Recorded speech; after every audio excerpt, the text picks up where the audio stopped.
after Sam Seder debated Steven Crowder and Crowder ran away, the floodgates opened for right-wingers who were a bit more brave than Steven. And one of those people who wanted to debate Sam after seeing the whole brouhaha with Crowder was Yaron Brook, who is part of the Ayn Rand. He's the chairman of the Ayn Rand Institute, which is a libertarian think tank. And they had a debate, a back and forth. I haven't watched the whole thing quite yet, but one part went viral. And the part that went viral was when they got to discussing the government's role in that horrific tragedy in Florida, where that condo collapsed and almost something like 140 some odd people are missing and or found dead. And by the way, those missing people, even though the media keeps putting out the search continues for, it's been like 2-3 weeks, I believe. Sadly, those people are dead, barring some crazy miracle like happened in like the 90s when that department store collapsed in South Korea and some person got like trapped in an area where there was like flowing water or something, and that person used that water and drank that water to keep themselves alive, barring some sort of miraculous scenario like that. We're looking at almost 150 dead people because an infrastructure collapsed after experts warned the management company that this structure was not sound. There were chips and cracks and weaknesses. But anyway, during this Seder Yaron Brook of the Ayn Rand Institute debate, they got to talking about this condo collapse. And this is what Yaron Brook had to say about a libertarianism viewpoint of what happened there.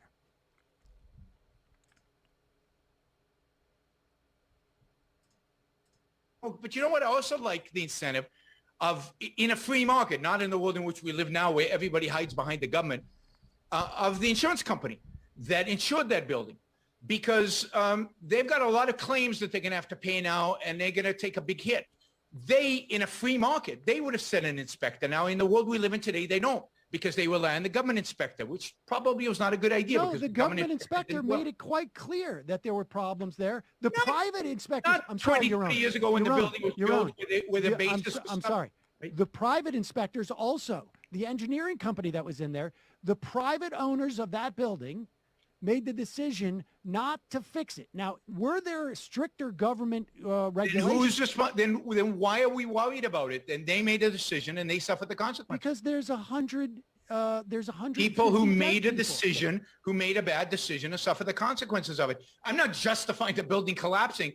I'm saying that people make decisions. If I make a decision to walk into the street without looking, should the driver be limited in his capacity to drive because I made a stupid decision? The point is that there are, what you want is for the people who make the decision to suffer, to benefit from the consequence of their actions. I mean, it is amazing. Amazing. I mean, it's not surprising because I've heard from enough libertarians to know that this would be their viewpoint, but it is stunning.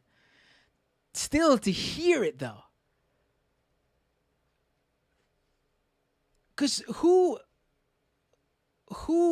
are the people suffering the consequences? The condo board, the management company who has the insurance company who have to pay out and deal with lawsuits. I mean, who cares about the monetary issues? Who cares about that shit? 150 people, including children, are dead. What consequence do they deserve for just living in a building? I mean, how many of those people even knew about this? But here's the thing too. because I know a lot of people have probably covered this clip, but I wanna point out that on Twitter, on his Twitter profile, Yaron Brook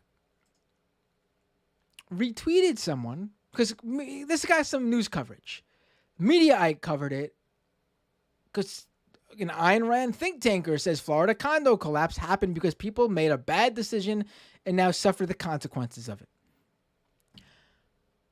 He retweeted someone who said, so I want to point this out to anyone who thinks he was misconstrued.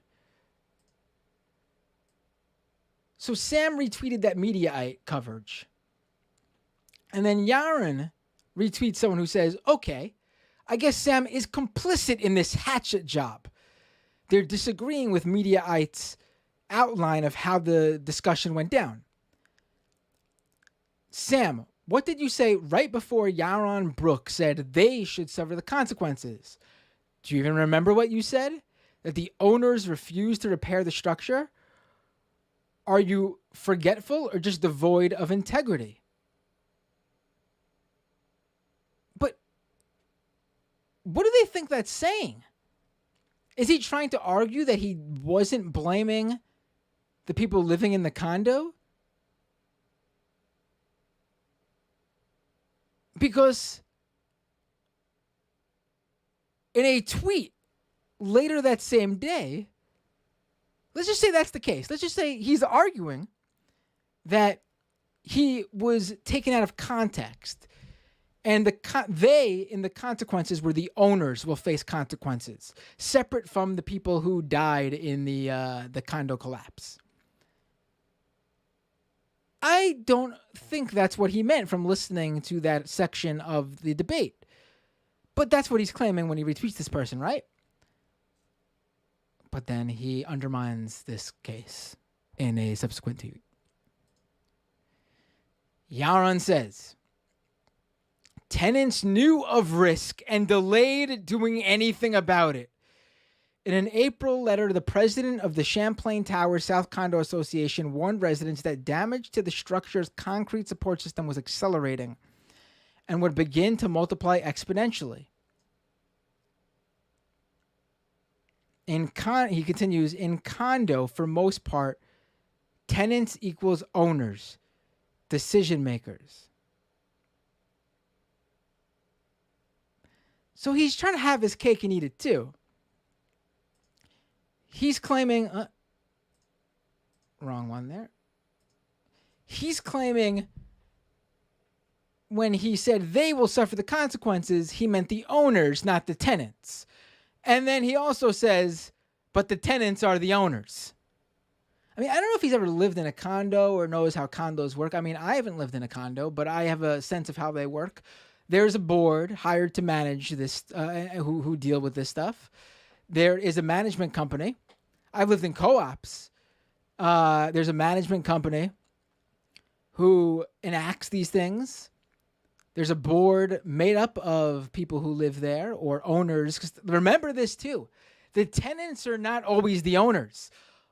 I could speak from experience living in Queens. When I say I lived in a co-op, it's not because I owned a co-op. Because I was renting from a landlord who owned the co-op, which means my voice didn't matter at all because I was a tenant of the owner.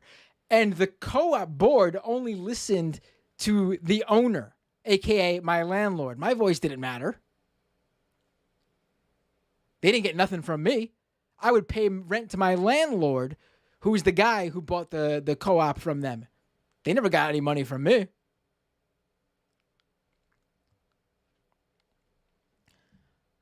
Also, the idea that this April letter, whatever it might have said,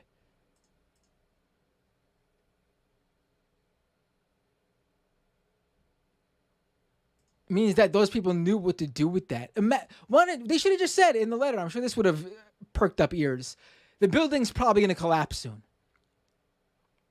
I think that would have been a little bit different then. There's some structural damage. And again, not every tenant has the same voice. You need to be a board member. The management company still needs to make these decisions to go ahead and go through with the construction, the whatever they need to do. Just incredible. Incredible. The idea that everyone living there was the owner too. Just don't understand how these things work. A lot of these co-ops and condos are investments. Landlords buy up units and rent it to people who then proceed to have no voice at all because all their money goes to the landlord, who is divorced from the building. Remember, they're not living in that building usually. They usually have their own place. They usually have a one-family home somewhere nice, right? And these units are just their investments. No understanding of how this stuff works.